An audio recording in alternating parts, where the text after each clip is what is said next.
नमस्कार किसान भाइयों, कैसे हैं आप लोग। उम्मीद करता हूं सभी कुशल मंगल में होंगे। किसान भाइयों, आज के इस वीडियो में हम बात करेंगे धान की 5 उन्नतशील किस्मों के बारे में। किसान भाइयों, इस वीडियो के माध्यम से आपको इन 5 वैरायटी के बारे में पूरी जानकारी दी जाएगी कि इनकी रोपाई हम किस समय कर सकते हैं, बीज दर हमें कितनी लेनी चाहिए और इनकी जो पकने की अवधि है वो कितनी है, इनमें कौन कौन से रोग आते हैं और इनकी जो पैदावार है वो कितनी है। तो आप वीडियो पर अंत तक बने रहिए ताकि आपको सही जानकारी प्राप्त हो सके। और जो किसान भाई चैनल पर पहली बार आए हैं उनसे रिक्वेस्ट है कि चैनल को सब्सक्राइब कर लें और पास वाली घंटों को भी दबा दें ताकि हमारे आने वाले नए वीडियो का नोटिफिकेशन आपको सबसे पहले प्राप्त हो। किसान भाई, वीडियो को स्टार्ट करते हैं और बात करते हैं सबसे पहली वैरायटी के बारे में। तो सबसे पहली वैरायटी हमारी यह है पूसा 1718। बहुत ही अच्छी और बहुत ही पॉपुलर वैरायटी है, बढ़िया उत्पादन देकर जाती है किसान भाइयों। इसकी रोपाई की बात करें तो 25 जून से 25 जुलाई तक हम इसकी रोपाई कर सकते हैं। यदि हम बीज की बात करें नर्सरी डालने के लिए तो 5 से 6 किलो प्रति एकड़ के हिसाब से इसकी नर्सरी के लिए बीज की मात्रा लेनी चाहिए किसान भाइयों। पकने की बात करें तो 135 से 140 दिन में पककर तैयार होती है। और किसान भाइयों, इसकी पैदावार की बात करें तो यह 28 से 29 क्विंटल पैदावार प्रति एकड़ हम निकाल करके देती है किसान भाइयों। इसकी हाईलाइट की बात करें तो इसके अंदर कोई खास रोग नहीं आते हैं। फंगस का रोग तो इसके अंदर बिल्कुल भी नहीं आता है और इसका तना काफ़ी मजबूत होता है जिससे तेज़ हवाओं से यह गिरती भी नहीं है किसान भाइयों। बात कर लेते हैं दूसरी वैरायटी के बारे में। तो दूसरी जो वैरायटी हमारी पूसा 1121 बहुत ही पॉपुलर वैरायटी है, बहुत ही सुंदर और अच्छी वैरायटी है। अच्छा उत्पादन, बढ़िया रेट हमें देकर जाती है किसान भाइयों। इसकी यदि हम रोपाई की बात करें तो 15 जून से 20 जुलाई तक हम इसकी रोपाई आसानी से कर सकते हैं। यदि हम बीज दर की बात करें तो 5 किलो प्रति एकड़ के हिसाब से हम इसकी नर्सरी डाल सकते हैं किसान भाइयों।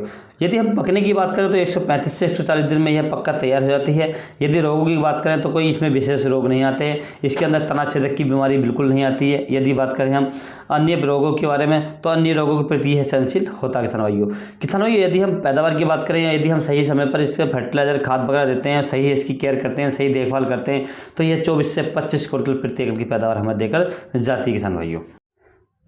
अब बात करते हैं तीसरी वैरायटी के बारे में। तो तीसरे नंबर पर हमारी वैरायटी आती है, यह है पूसा 1509। किसान भाई, इसकी रोपाई की बात करें तो ये मई, जून और 20 जुलाई तक हम इसकी रोपाई अपने खेतों में कर सकते हैं। यदि हम बीज की बात करें तो 7 से 8 किलो प्रति एकड़ के हिसाब से हम इसकी रोपाई के लिए नर्सरी तैयार कर सकते हैं किसान भाइयों। यदि पकने की बात करें तो सबसे कम अवधि में यह पक्का तैयार होती है। 110 से 120 दिन में यह पक्का तैयार हो जाती है किसान भाइयों। यदि हम इसके हाईएस्ट उत्पादन की बात करें, यदि हम सही समय पर खाद फर्टिलाइजर देते हैं तो 25 से 28 क्विंटल प्रति एकड़ की पैदावार हमें निकाल करके दे देती है किसान भाइयों। अब बात कर लेते हैं चौथे नंबर की वैरायटी। चौथे नंबर पर जो वैरायटी हमने रखी है यह है पान कंपनी की वैरायटी है, यमुना 804। ये बहुत ही पॉपुलर वैरायटी है, बहुत ही अच्छी पैदावार हमारे देकर जाती है किसान भाइयों। यदि हम इसकी रोपाई की बात करें तो 15 जून से 15 जुलाई तक हम इसकी रोपाई कर सकते हैं। यदि हम इसकी बीज दर की बात करें तो 7 से 9 किलो प्रति एकड़ के हिसाब से हम इसकी बीज की रोपाई के लिए नर्सरी तैयार कर सकते हैं किसान भाइयों।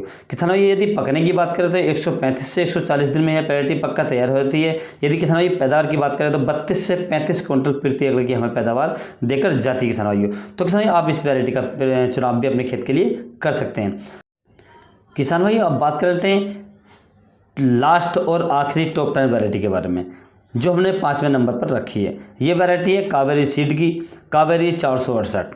बहुत ही पॉपुलर वैरायटी है और धान की संकर वैरायटी है किसान भाइयों। यदि हम बात करें इसके पकने की तो यह 140 दिन में पककर तैयार हो जाती है। यदि हम इसकी रोपाई की बात करें तो आप इसकी रोपाई 1 जून से और 25 जुलाई तक आसानी से कर सकते हैं। यदि हम बीज की बात करें तो 5 से 6 किलो प्रति एकड़ बीज की हमें नर्सरी डालने की आवश्यकता होती है किसान भाइयों। यदि उत्पादन की बात करें तो इसके जो हाईएस्ट उत्पादन है किसान भाइयों वो 35 से 38 क्विंटल इसका उत्पादन देखने को मिला है किसान भाइयों। मैंने आपको वैरायटियाँ बताई हैं, ये बहुत ही अच्छी और पॉपुलर वैरायटी हैं। आप किसी भी क्षेत्र में से आसानी लगा सकते हैं। इनके बीज भी आपको हर केंद्र पर मिल जाएंगे आसानी से।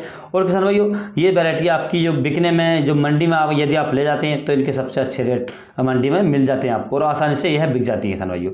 तो किसान भाइयों, मेरे द्वारा दी गई जानकारी आपको कैसी लगी? यदि अच्छी लगी हो तो वीडियो को लाइक करें, शेयर करें। Thanks for watching my video.